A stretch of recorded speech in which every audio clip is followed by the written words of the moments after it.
up, YouTube? Back in the shop here. We're working on Grandpa today.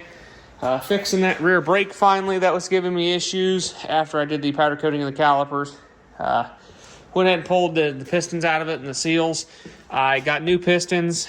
They're slightly smaller than the other pistons I pulled out, so the seals need to be, I had got to get new seals for the main seals. So I've got to order a seal kit again for this caliper. They're not too bad, like $5. So I'm gonna go ahead and get those. Got the new pistons. They fit in there much better. Those won't even slide in the barrels very well without the seals in. So these slide in just fine. So that shouldn't be an issue once I get the seals, put them back together. Should be able to get that back on the truck and bled. Once we get that accomplished, I will go ahead and be able to drive it. But right now, being I am waiting on a seal kit, I'm going to go ahead and install some battery posts on my battery here to allow me to put different connections on the battery. I'm going to go ahead and throw a trickle charger battery tender plug on it because this thing sets a lot and drains this battery. So I'm going to go ahead and do that. I think also while I'm in there, I want to do some of the stereo stuff. I don't know if I'm going to get to all of it today, but I'd like to get to most of it. Well, not most of it, at least get the fuse block installed. I have the SCAR 1-aught, OFC 1-aught kit. Got me a nice SCAR fuse holder there. I'm going to probably go ahead and use this and get this hooked up.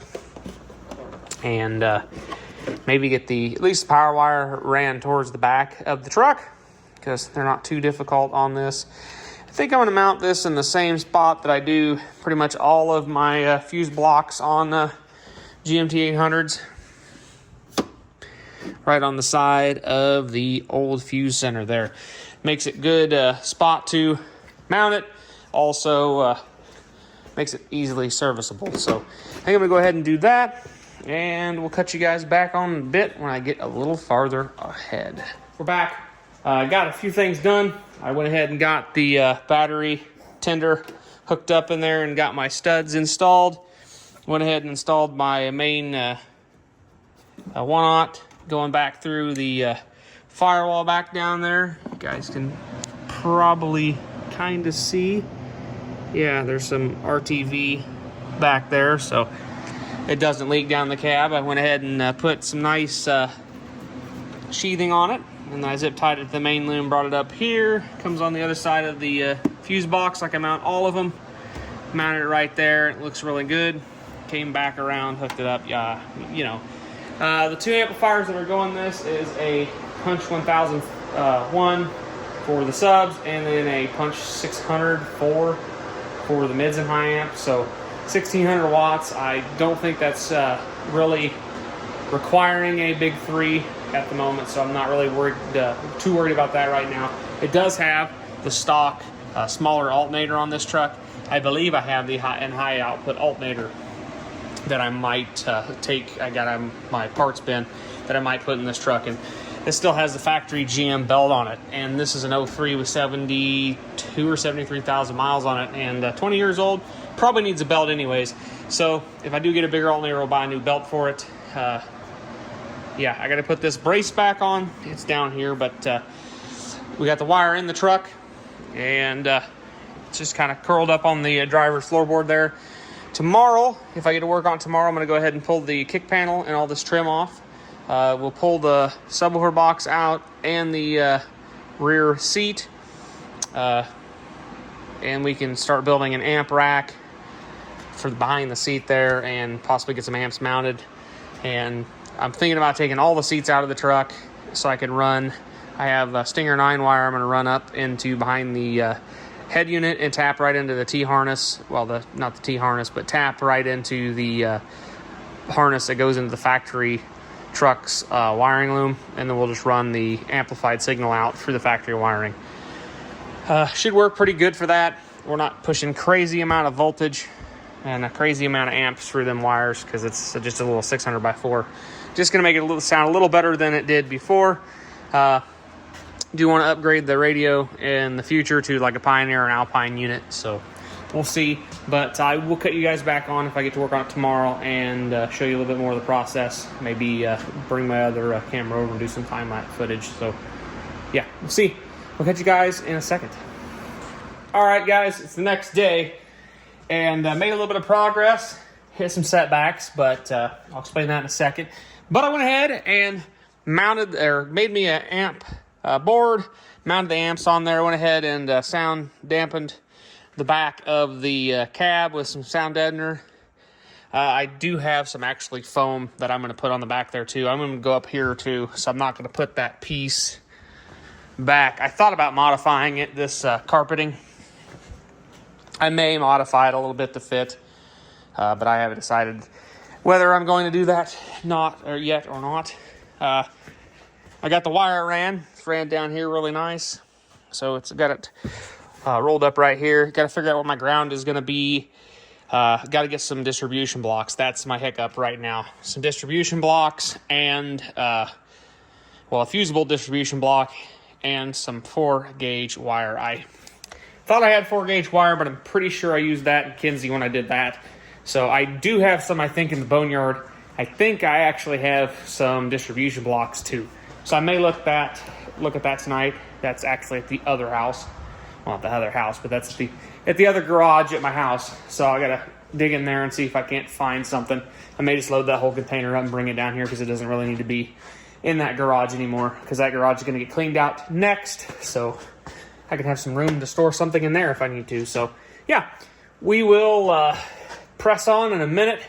When I get a little farther, I can go ahead and probably get RCAs and stuff ran up to the front. I think I'm going to call it a night though, so hit it back tomorrow. So it's been a few days, got some stuff done. Went ahead and removed the seats to give me a little more room in here. Vacuumed everything up, cleaned it up. Does look a little better in here. Did decide to use the factory sound dampening. Went ahead and cut it out to fit this. The painter tape's up there because the trim actually holds this piece on to the back. So that's just holding it up so it wouldn't be flopping down on my face. Got the 9-wire, my amp remote for the sub amp. That's going to run up that way. I'm waiting on RCAs and distribution blocks from Amazon to get here to continue. I'm going to go ahead and put some sound dampening on the B-pillars, covering up all them holes to kind of help dampen this down. I did get the brake back together, so the wheel's back on. That's all functioning. Took it out for a test drive. It stops like it should, runs down the road like it should. You know, all the typical stuff trucks should do. That's why I also realized it was quite loud in here, so that's why this went back on here, because I didn't have the seat on and it was quite loud with the front axle dump exhaust that this truck has. It does have the butyl style dampening along with another piece of foam behind there. So this should be better than stock and quieter, especially when I run up there and put some sound dampening material there and on the back of the actual trim panels. But I'm kind of trying to build this truck to still look stock on the interior. I love the way the GMT 800 platform trucks look on the inside, so I'm trying to keep it as factory looking as possible. That's why the amps are hidden behind the seat. There'll be a nice tasteful subwoofer box under the seat, and all the speakers are hidden in the door like factory location. The only thing that you're going to notice is it does have the double DIN touchscreen radio, which I would like to upgrade to a Pioneer, an Alpine, or Sony or something a little nicer quality than the dual we put in there. But I would like to upgrade that. But other than that, I'd like it to pretty much remain stock in here. There's a few little things I like to tweak and adjust on these trucks to make them my own. I would like to do full red dash lights on this truck. That probably will happen at some point. I did the 03 cluster swap with the 3/4 ton cluster, and went ahead and I got the software on my computer to go ahead and let me program the mileage and hours on the 03 and up clusters, so it's correct to this truck. Miles and hours are correct to the factory half-ton cluster. So that's reads right. I'm happy, and I have transmission temperature gauge, which is kind of nice. But yeah, it doesn't look too bad in here. It's in really good shape, but it doesn't have a lot of miles on it. So anyways, I got another project that needs to get in here, so I need to get this bad boy finished up. But once again, I'm waiting on Amazon to give me my stuff. So yeah, I'll catch you guys in a second when we get a little farther on this thing. Well, it's been a little bit. Been a little bit so long that I have doors now, keeping it warm in here. I've just got here not too long ago. Had the heater running for about 5 minutes. Well, probably 10, 15 actually, but went from like 52-ish to 58 here in that time. So we got her up to 60-ish, and it'll be plenty warm in here and comfortable to work. But I did do a little work off camera the other day. I got the distribution blocks and fusible link there. Is this light on? No, that's just some reflection. I thought my light when the camera was on, but it wasn't. I got them wired up. They're all wired in there. Well, it's vacated from back in the bay to out here in the shop. That's because I got it done last night, and I actually drove it home. I went ahead and ran the wiring up the channel there. I tested, taped everything, so it's all nice, tucked up in there. Ran up behind the seat there and ran to the amps. The only thing, I did actually bring the wire for the bass control knob across the carpet this way because it wasn't quite long enough to go this route. If I'd have known that from the beginning, I would have just made my own Ethernet cable, because that's what it is on this truck, or not truck, but on that bass knob, that's what it is, just Ethernet cable. So I could have done that myself because I have tools to make Ethernet cables, but I don't have them here handily. Anyways, I kind of got away with it. Looks fairly stock, and that's what I wanted out of this whole deal. I didn't want you to see amplifiers, didn't want you to see speakers and everything on this truck. In this system, I wanted it to appear to be stock. The only thing I wanted to see changed was the head unit, and it doesn't look too bad. It does have the bass knob on the dasher. That's the only things you really can tell. If you look down in here, you can see the power and grounds kind of, or the little, yeah, right there where I had to cut that out to fit on the trim there, but you really can't see the amps or anything. You flip the seat up, you can get to the fuses to swap the fuses out. I went ahead and took my running boards off because the rocker panel's pretty much gone and had nothing holding it on the backside. The backup camera works. I wired it all up, ran the wire out the shift boot down here, the shifter boot for the shift cable, and then ran it to the back and then hooked it up. Got the trigger from under the dash and the little fuse box down there, but it does work with the truck into reverse, and we have a reverse camera. That's kind of nice. If you heard there is a little hissing in this setup, and it has nothing to do with the Rockford amps or the wiring. It's the dual unit. The two dual units that I have have that hiss to them, and it's kind of unfortunate and a little irritating, but I think you get that with that quality head unit. You can actually turn the unit off, the amp still be on, and you don't get that hiss. That's the output quality of that amp, or that head unit, unfortunately. Someday I'd like to upgrade to a better head unit, like a Pioneer or something, or even a Sony would be better than what I got. But it does work, and it works for right now, and it works. So I'm not really going to complain too much, and I'm just going to bump it and listen to it for a while. So drive the truck for a bit. I've got the Impala in the bay. I might work on it a little bit. I don't think I'm going to tonight. I'm going to do a little more work around the shop here. I got to do a shop update anyways because I got some stuff done. So, you know, working here, just trying to get stuff done, trying to get some projects in and out. I want to start moving on some actual fun projects like, you know, the Trans Am. We have another project outside that was on this channel years ago, and I put it away, and it's been in storage for the last almost 10 years.